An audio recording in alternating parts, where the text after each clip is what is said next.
I also just wanted to ensure that we're all clear on accessing the CAC library, and that we have a sense of how to get the documentation for the source that we found and things like that. So here we go.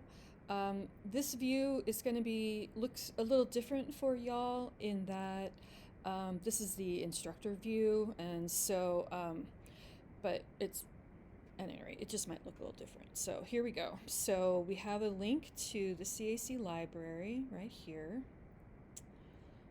Da-da-da. We wait for it to open.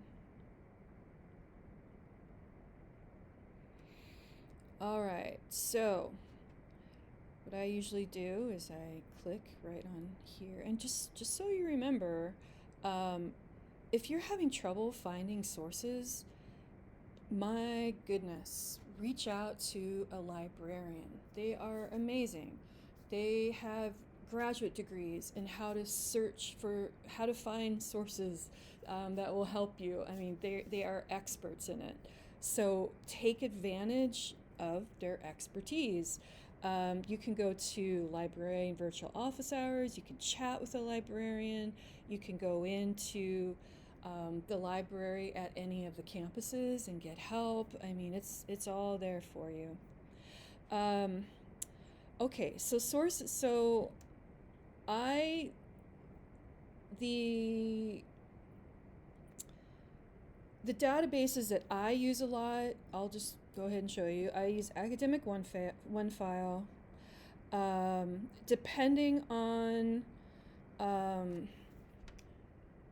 the topic that you're researching, like let's say if you're looking at something in LGBTQ studies, then you might look under diversity studies, right? That'd be really helpful. Or if you're looking at something on like an African American studies or whatever, that would be great. You can look at, again, gender studies would be great for LGBTQ topics. Okay, I love issues and controversies, especially, I mean, they have these pro and con pieces that have been put together in language that is just easily decipherable, and just really good sources, good sound evidence that you can use. But not all topics, not every topic is going to have information in the issues and controversies database. This is, more for like big topics that people come back to a lot. But let's say that you are interested in writing about Trisha Braun and, gun control or something. They're going to have something on guns, right? Okay, so here we go.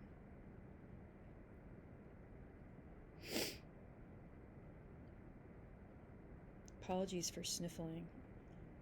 Allergies. Okay, so here we go. This is a great one. Gun control. Should the United States adopt stronger gun control laws? Plus, it's from 2024. Awesome. That's really recent. You don't want to use statistics from a piece that is like from 2006. A lot has changed in 20 years. Can you believe it's almost been 20 years? Oh my God. So, the recency of your sources is really important. So, okay, let's say you decide, yeah, this looks like a really good one. Gun control.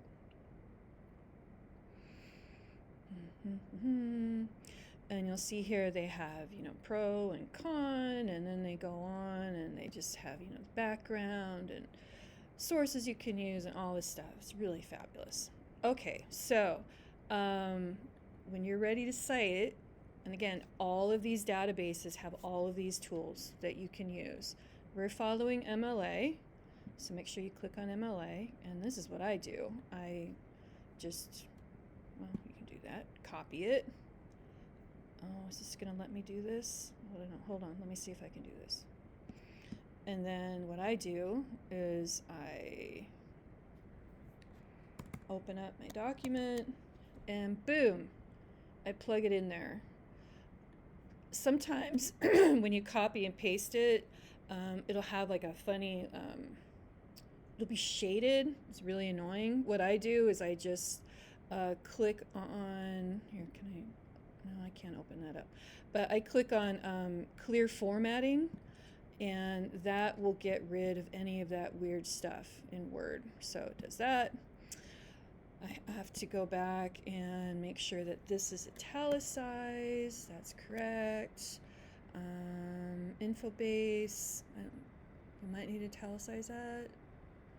No, I don't think so. I think we're good. Okay, the other thing that we always need to do when we're dealing with a works cited page is how you format it.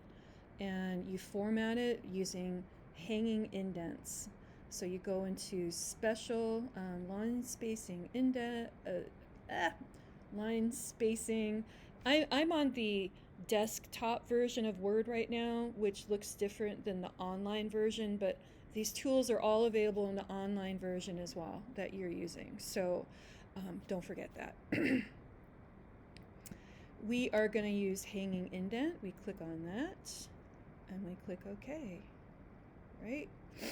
The other thing is that the Works Cited page is double spaced, just like the rest of your paper. Everything is. You're going to title it Works Cited. That is going to be centered, right? And this just is attached to the end of your essay. When you use information from this source in your essay, you would document that by using that gun control as your in-text citation.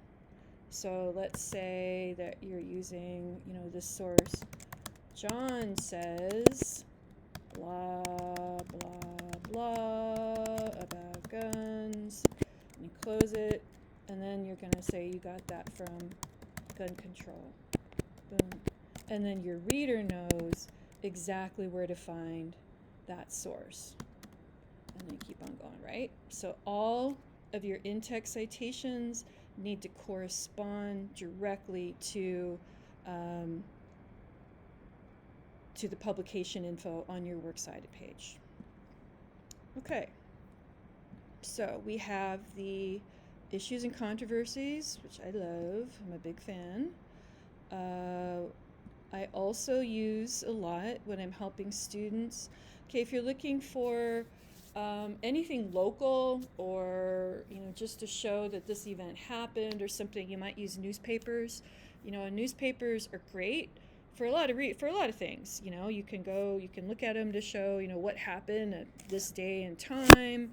That they have been fact checked.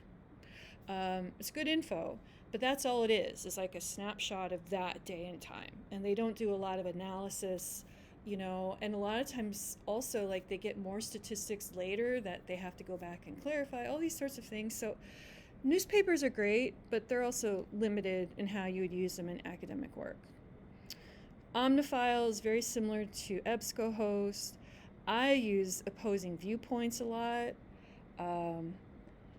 Again, for our uses, we're learning how to research. We are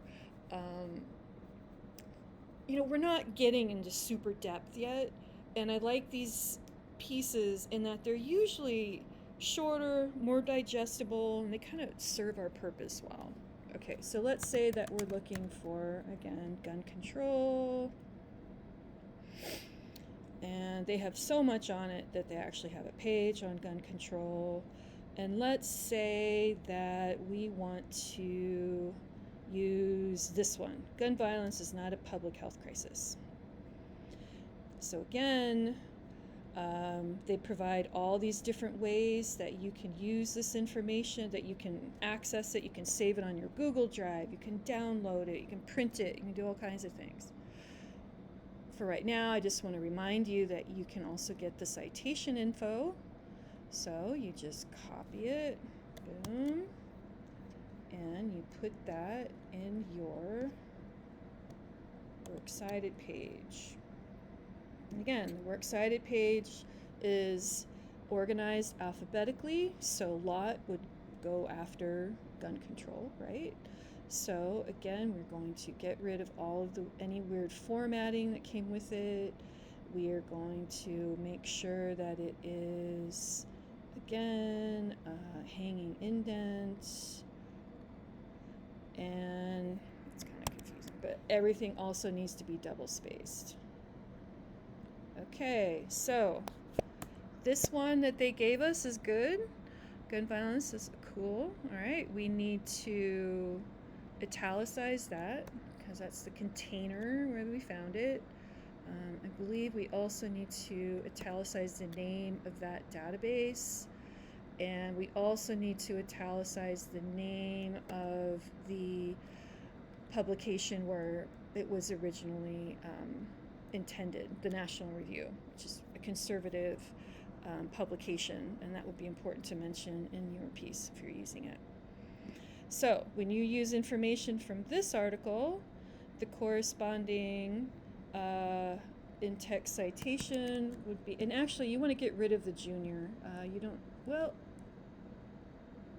yeah, I've never seen, I think you get rid of junior in that. You usually don't have those sorts of things in the Works Cited page. So we would do the same thing what we did with gun violence.